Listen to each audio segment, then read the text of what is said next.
Naku,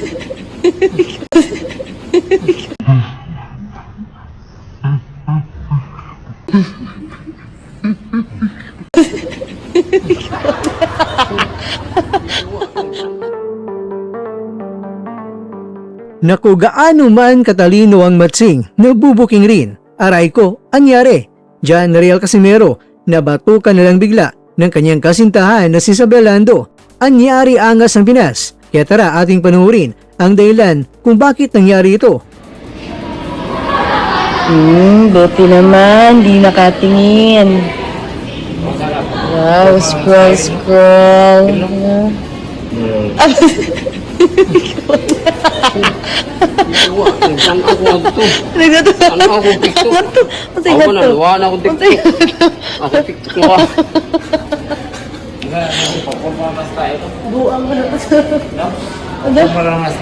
Amo na di ka malingi. Di siya malingi. Tadloon naman.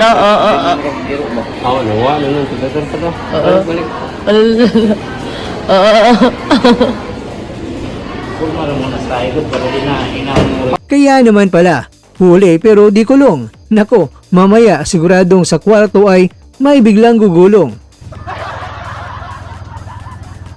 Stress ka ba in life? May payo sa'yo si Isabel na napaisip tuloy ang angas ng Pinas. Kaya sa mga kalalakihan dyan, hoy, huwag magpapastress mga boy para hindi raw liliit si Manoy. May stress na ko ba sir ron? Gamay kayo pang latahon. Ayaw ko, gamay ba yung unting ko sa stress? Wow! Patay. Oh, I'm not stressed. We've never been stressed to a basher. You know what?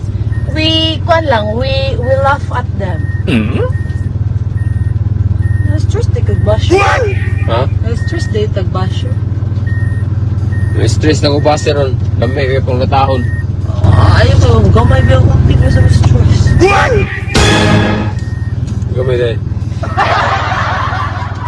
Here at Toboran 360. Grabe kalami sa among morning, guys. Kitawan ninyo among view. Wow! Grabe kay view na mo. Bongga kay among view. Ay, kalain. Kasayos mo. Hoy! Pagkaman! Last na lang yun eh! Masugod na ka!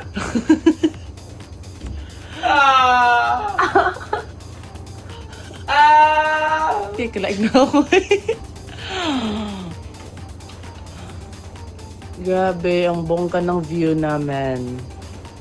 Ito lang hindi bongga.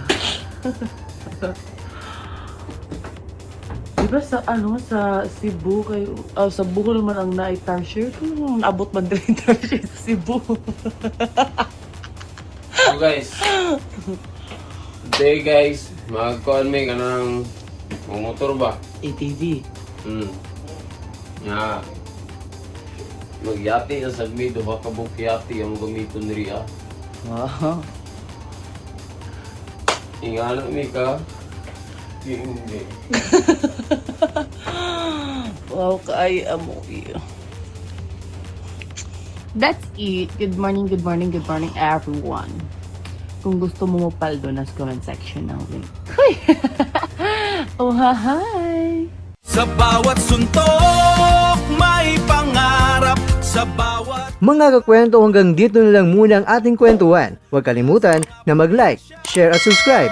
Ako po si Mr. Kwento. Ito ang mga kwentong maaring hindi pa nakwento sa inyo. Tayo ng boses ang hindi pa napapansin ng mundo. Samahan nyo akong busisiin ang bawat kwento at bawat sakripisyo ng mga mandirigmang mga Pilipino. Ito ang kwentong di pa nakwento. Pilipinas para sa mundo. Pilipinas para sa mundo.